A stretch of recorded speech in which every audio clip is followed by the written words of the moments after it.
Железные дороги бывают самые разнообразные. Существует множество стандартов колеи и предназначений. Но отдельным особняком стоят частные железные дороги. Ведь не обязательно быть магнатом, чтобы иметь свою стальную колею. Всем привет, с вами Макс, вы на канале Широко Шагая. Сегодня мы начинаем знакомиться с дачными железными дорогами.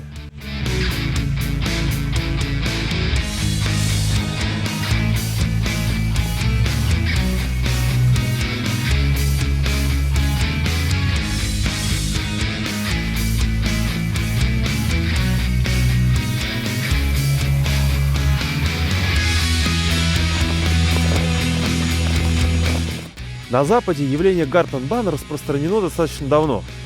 Мужчины, чаще всего в возрасте, собирают копии подвижного состава и, как правило, в организованных клубах раз-два в год устраивают покатушки. Есть и более приближенные к жизни варианты, когда железную дорогу собирают владельцы каких-то участков для помощи в хозяйстве. Ведь действительно, железная дорога на даче – это же не просто какая-то игрушка. Железная дорога на даче поможет сэкономить силы, сэкономить время, да и само здоровье. Намного проще катить по рельсовой колее, чем какую-то тачку по ухабам или, пуще чего, тащить все на своем горбу. Не так ли?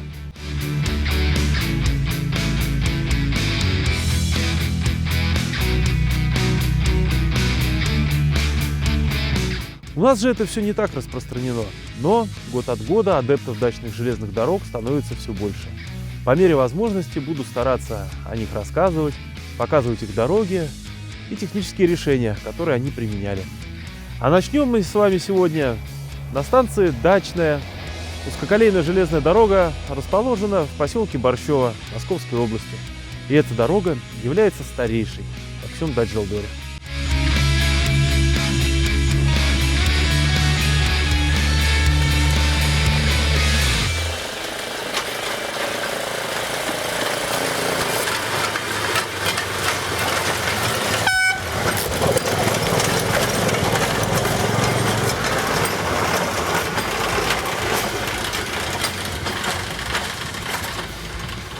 Эта железная дорога нетипична подвижным составом, который на ней эксплуатируется.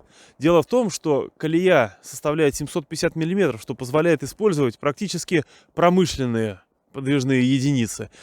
Исключение не составляет главный флагман, главный локомотив этой магистрали, а именно дрезина. Заводская дрезина. Да, посмотрите, настоящая заводская дрезина. Правда, от завода здесь осталось самое тяжелое, а именно рама. Вот, посмотрите, какая она. Веса просто неподъемного. Зато, когда на ней едешь, ощущения доставляют, ощущение надежности и монументальности. Колесики заводские, тормоза, да тормоза тоже, посмотрите. Вот она, заводская тормозная рычажная передача. Вот педалька тормозов при ее нажатии. Этот балансир с одной стороны идет вверх, с другой стороны вниз. И колодочки прижимаются. Все по канонам. Даже табличка есть. Мотор здесь установлен вместо оппозита от китайского питбайка. Очень верное решение. Техника крайне надежная, требует минимума ухода. Что еще нужно для эксплуатации? Ой, что это мы сделали? Вот именно, железная дорога детям не игрушка. Спереди фары и топливный бак. Еще гимн страны рушимой. Имеет она полный привод. Оси заводские, пружины тоже заводские.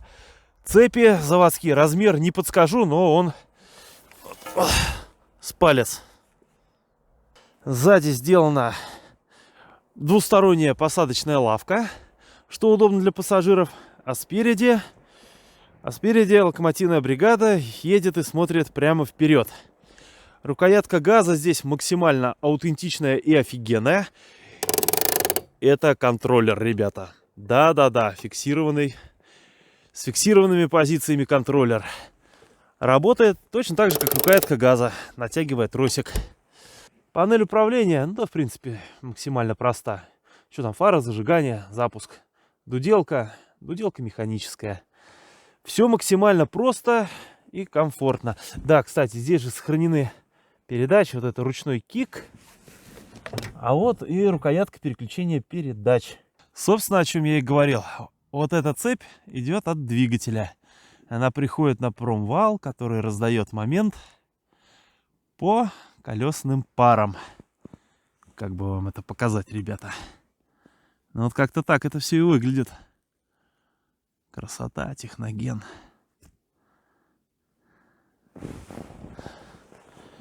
Ну как можно не любить такую технику? Ставьте лайк, ребята. Сцепное устройство практически заводское. Все по канонам, как и прицеп. Вот это, ребят, чисто заводская рама. Колесные пары, тормоза. Да, прицеп с тормозами. Все верно. Вот они. Заторможено. Стоп-кран, что как бы намекает. Сзади сцепки нет, только буфер. При желании сюда можно увязать следующую подвижную единицу, используя вот эти вот цепи. А если откинуть подол юбки, увидим богатый внутренний мир. Чисто теоретически эту подвижную единицу можно обмоторить. Вон там, видите, виден тоже промвал, тоже цепи. Все по заводу, все так, как должно быть.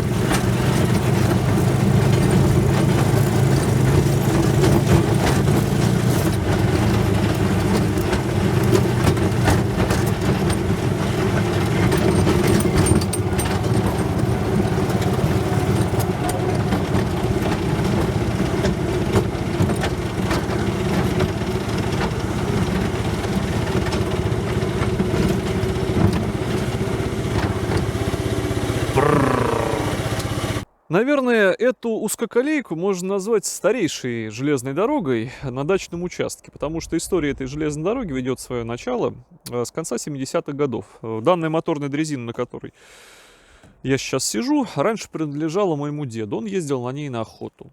И так получилось, что в свое время ему захотелось иметь небольшой кусок пути просто для того, чтобы эту дрезину можно было использовать после того, когда у них с друзьями, когда они поехали на охоту, случился инцидент. Дрезина сломалась, и они ее толкали 15 километров назад вручную. Поэтому захотел небольшой кусочек линии для того, чтобы просто ее тестировать. Но, конечно, за длительное время, и сколько уже в живых нет у деда, железная дорога пришла в полный упадок. У нас стал вопрос о ее полном демонтаже. Но так как у нас здесь же на даче находится сейчас частный музей, станция дачная, и железная дорога стала одной из главных, наверное, наших визитных карточек. И даже губернатор Московской области сказал, что это полноценная последняя действующая узкоколейка в Подмосковье, пусть даже частный, пусть даже не совершенно небольшой протяженности. Мы приняли решение эту железную дорогу полностью восстановить, поэтому она пережила свое второе рождение. По сути, восстановили ее с нуля, немножечко видоизменили трассу. Вот. И сейчас на радость туристам она у нас эксплуатируется, и, в общем-то, круглогодично можно использовать. Наглядно сейчас вот идет снег, минусовая температура, и наша дрезина, наша пионерка или по прозвищу Циклоп из одной фары, как видите, в строю и на линии. И буквально неделю назад перевезла около 30 пассажиров, когда у нас была экскурсионная группа. Ведь наша железная дорога — это не просто какой-то дачный артефакт. Это полноценный транспорт для катания наших гостей, туристов. И многие приезжают непосредственно ради этого, для того, чтобы не только наш музей посетить, но и покататься на наших дрезинах. Ведь это далеко не одна из наших дрезин. Это у нас используется как пассажирская, потому что у нас, как видите, здесь 2 вагона в составе сейчас. Но вообще у нас есть еще один пассажирский вагон. Просто сейчас как-то вот не подготовились, не прицепили его. Но на самом деле, когда еще прицеплен 3-й вагон, это вот такой внушительный пассажирский состав открытый, получается, берущий на борт около 20 человек сразу. Вот, доставляет туристам удовольствие. И нам приятно, что мы как-то людям все-таки показываем о том, что была такая в Советском Союзе история, как узкоколейной железной дороги, которые, к сожалению, сейчас уходят, их становится все меньше и меньше. Ну вот, хоть каким-то поколением, может быть, наша дорога расскажет о том, что это было.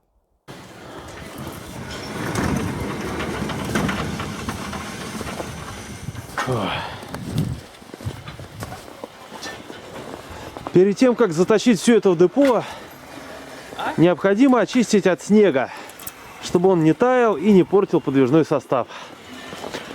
Ну а депо здесь представляет, по сути, настоящее депо. Путь, канала только нет. Так, все, что надо. Флаги, плакаты о безопасности и посторонним вход воспрещен. Так из чего сделана эта железная дорога? Можно посмотреть прямо в депо. В роли рельс выступает профтруба размерностью 40 на 20. Она соединена металлическими перемычками. Да просто приварена и все. Да, нет подуклонки, но здесь это особо и не требуется. В роли шпал применяется любая деревяха, которая сможет выдержать вес подвижного состава. Для того, чтобы путь не убегал, применяется упорный уголок. Собственно, вот и все. Рельсы состыкованы где сваркой, где специальными проставками. Максимально просто, легко повторяемо, быстро в изготовлении и, как мы можем убедиться, долговечно. А стыки выглядят как-то вот так. Проставка, вставленная в обе трубы, точнее в оба рельса. Напоминает чем-то модель железной дороги, ну, например, соединение рельса производства Пико. Конструкция стрелки максимально проста. У этой нет даже переводного механизма. Просто ногой перекидываем, и вот она в другом положении. Проще пареной репы. Да, важно следить, чтобы рамный рельс не забивался снегом, и остряк прилегал бы к нему плотно. Вот, пожалуй, и все. Крестовина тоже сварная, из той же самой профтрубы. Конструкция здесь повторяет конструкцию стрелки на уже большой железной дороге. Учитывая, что здесь малые скорости и малая нагрузка от колеса на рельс, живет это все десятилетиями. А вот эта стрелка уже поинтереснее. Помимо соединения двух остряков, тяга идет к механизму переключения стрелки. Вот так вот он работает. Простой рычажок. Хоп, хоп, хоп, хоп.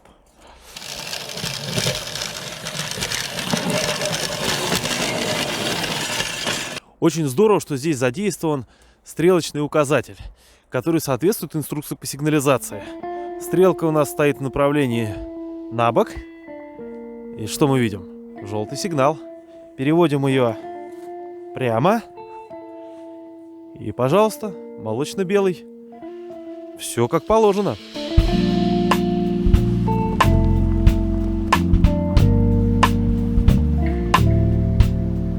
Также на железной дороге присутствует классическая ручная дрезина. Да-да, с теми рукоятками, которые надо тянуть вверх-вниз, приводя дрезину в движение.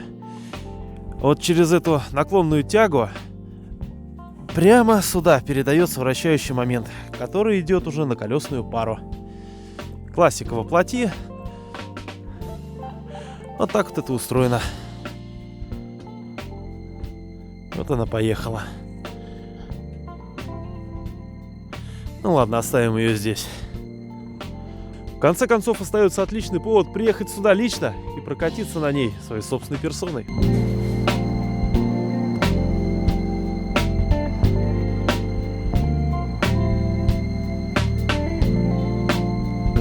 Наверное, самая нетиповая подвижная единица – это велодрезина.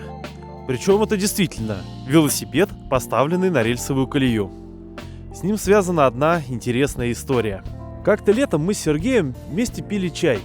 И, как водится, когда становится немного нечего делать, возникают безумные идеи. И мы подумали, а почему бы нам с этой малюткой не съездить в Тверь? Тогда еще была жива узкоколейка Тверского КСМ номер 2. Покойся с миром. Недолго думая, мы пихаем эту велодрезину прямо в бус и едем в Тверь. Буквально через час с хвостиком мы ее разгружали уже на узкоколейке. Поставили и поехали.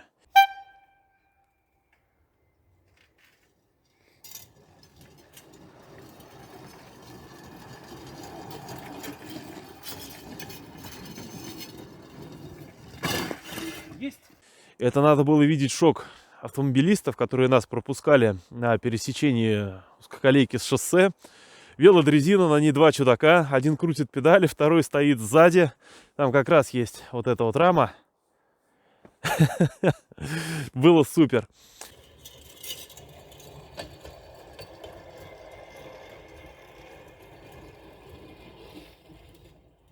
По традиции мы взяли с собой самовар и вечерком устроили чаепитие с самоваром.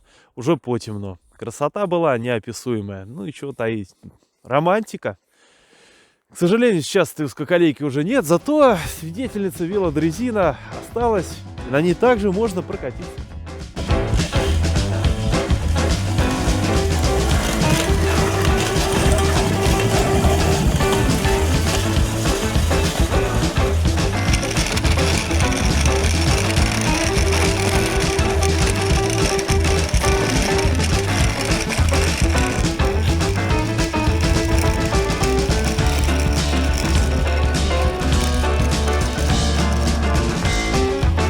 А еще прямо на станции Садовая есть небольшой железнодорожный музей.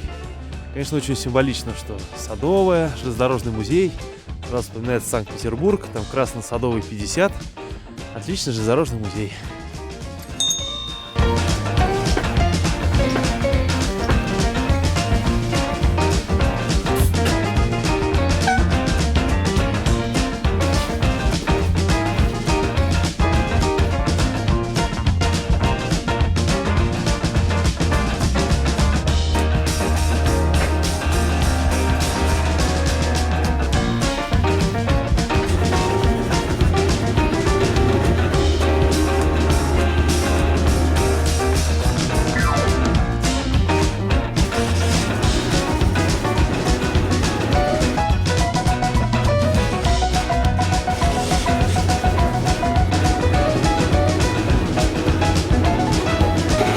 Да?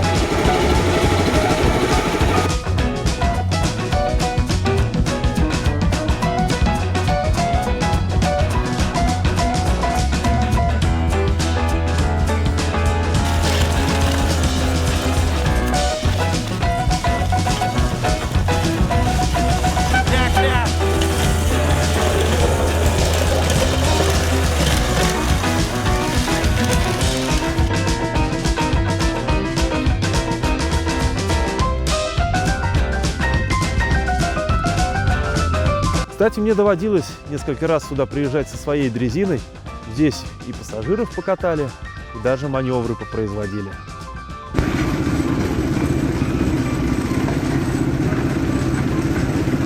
В гостях маневрируем.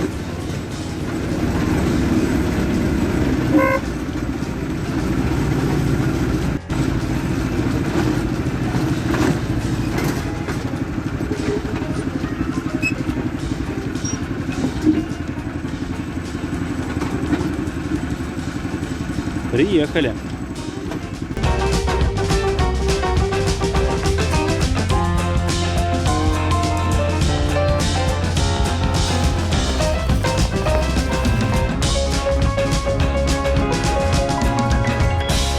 Да, рельсы здесь выглядят совсем по-другому. Да и подвижной состав не похож на своих старших братьев.